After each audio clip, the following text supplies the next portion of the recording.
ہمیں ایک پوزیشن میں رکھتا ہے کہ ہم کو سوسائٹی اور سماج میں لوگ سب سے بڑا دولت مند کہیں، سب سے بڑا ایجوکیٹڈ کہیں، سب سے بڑا پیر طریقت کہیں، سب سے بڑا عالم و امام کہیں، سب سے بڑا قاری و حافظ کہیں، سب سے بڑا بزرگ و بابا کہیں، سب سے بڑا پیسے والا کہیں، سب سے بڑا ایجوکیٹڈ، سب سے زیادہ محسن ملت، یہ وہی نفس امارہ کی حرکت ہے کہ انا ربکم الاعلی، انا ہمارے دل و دماغ میں لا کر کے ہماری ساری عبادات کو، ہمارے وجود کے تقدس کو اور ہمارے مقصد تخلیق کی جو سب سے بنیادی وجہ ہے اس کو ڈیمیج کر کے رکھ دیتا ہے، وہ یہی نفس امارہ ہمیں ابھارتا ہے۔ اسی لیے حضور صلی اللہ علیہ وسلم بڑی پیاری بات تم سے کہتے ہیں، سرکار تم سے کہتے ہیں، اور دیکھو کیا انداز تھا سرکار کا، اتنا پیارا انداز تھا، اور اس انداز میں اپنے رب سے دعا مانگتے تھے، اللہم اجعلنی فی عینی صغیرا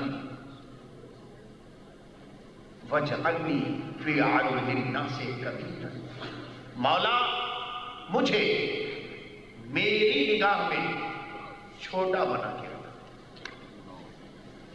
دیکھو سب سے بڑا حملہ نفس امارہ پر یہ ہوگا کہ ہم اپنے کو چھوٹا بنا کے رکھیں، اپنی نگاہ میں ہم چھوٹا بنا کے رکھیں۔ جیسے ہی کوئی تعریف کرے آپ کا جواب ہی ہے، آپ کی خدمات جلیلہ اور آپ کا خطاب اور آپ کی بزرگی اور آپ کا فن اور آپ کا یہ علم و فضل اور آپ کی دولت، جیسے ہی تو سمجھ لو کہ وہ نفس امارہ جو ہے اب تم کو بڑھا رہا ہے، لے جا رہا ہے انا کی طرف۔ اس وقت حضور کی اس دعا کو فوراً اپنی سب سے بڑی شلٹر بنا لینا، جو حضور فرماتے ہیں اللہم اجعلنی فی عینی صغیرا، مولا یہ تو مجھے بڑھا رہے ہیں لیکن تو مجھے اپنی نگاہ میں سب سے چھوٹا رکھ، میں میری نگاہ میں سب سے چھوٹا رکھ۔ اور اس کا رزلٹ حضور صلی اللہ علیہ وسلم کہ اگر اس سسٹم سے تم نے بڑھانے والے کو سامنے رکھ کر کے بڑھے نہیں بلکہ خود اپنے کو ذلیل کرتے رہے کہ تم خود بہت ہی ذلیل ہو، سب سے چھوٹے ہو، سب سے بڑے مجرم ہو، سب سے بڑے گنہگار ہو، تم سب سے زیادہ چھوٹے ہو، اور جیسے ہی تم یہ کہو گے وَاجْعَلْنِي فِي أَعْيُنِ النَّاسِ كَبِيرًا، مولا مجھے لوگوں کی نگاہ میں بڑا بنانا، میں اپنی نگاہ میں تو چھوٹا رہوں لیکن مخلوق کی نگاہ میں بڑا بنا کے رکھنا، مخلوق کی نگاہ میں ذلیل مت کرنا، مخلوق کی نگاہ سے مت گرانا، مخلوق کی نگاہ میں مجھے کم کر کے مت کرنا، مولا مجھے میری نگاہ میں میں چھوٹا رہوں، میں اپنی نگاہ میں چھوٹا بن کر کے رہوں۔ اس لیے یہ ایک ایسا راز ہے، اس دعا میں ایک ایسا راز ہے مولا اور بندے کے درمیان میں کہ حضور صلی اللہ علیہ وسلم نے ہدایت کے طور پر اس دعا کو اللہم اجعلنی فی عینی صغیرا، مولا مجھے میری نگاہ میں چھوٹا رکھنا، میں اپنی نگاہ میں چھوٹا رہوں، اس لیے کہ کبریائی صرف اور صرف تیری شان کے لائق ہے، اللہ اکبر، صرف اور صرف تو ہے، تیری ذات ہی کو کبریائی، تیری ذات ہی کو کبریائی لائق ہے اور تیری ہی شان کے لائق کبریائی اور عظمت ہے۔ اس لیے مولا میں تیرے جیسے اللہ اکبر اور تجھ جیسے اللہ اکبر کے سامنے تیری کبریائی کی بارگاہ میں سب سے چھوٹا رہنا چاہتا ہوں، اللہم اجعلنی فی عینی صغیرا، مجھے چھوٹا رکھ، اور اس کا پھر رزلٹ وَاجْعَلْنِي فِي أَعْيُنِ النَّاسِ كَبِيرًا، مجھے لوگوں کی نگاہ میں، مخلوق کی نگاہ میں مجھے بڑا بنا کر کے رکھنا۔ جب انسان اپنی نگاہ میں چھوٹا رہتا ہے تب وہ مخلوق کو ظلم، مخلوق کو تشدد، مخلوق پر کسی طرح کی نفرت، مخلوق کے ساتھ چاہے وہ بیٹا ہو، مخلوق کے ساتھ چاہے وہ باپ ہو، چاہے دوست ہو، چاہے وہ پارٹنر ہو، چاہے وہ فرینڈ ہو، چاہے پڑوسی ہو، چاہے کوئی بھی ہو، وہ مخلوق کے سامنے ظلم نہیں کر سکتا ہے اگر وہ سب سے چھوٹا اپنے کو سمجھتا ہے۔ ظلم کی ابتدا ہی وہاں سے ہوتی ہے جب انسان سمجھتا یہ ہے کہ میں سب کچھ ہو گیا ہوں اور میں اس کو کریش کر سکتا ہوں، ڈیمیج کر سکتا ہوں، نقصان پہنچا سکتا ہوں،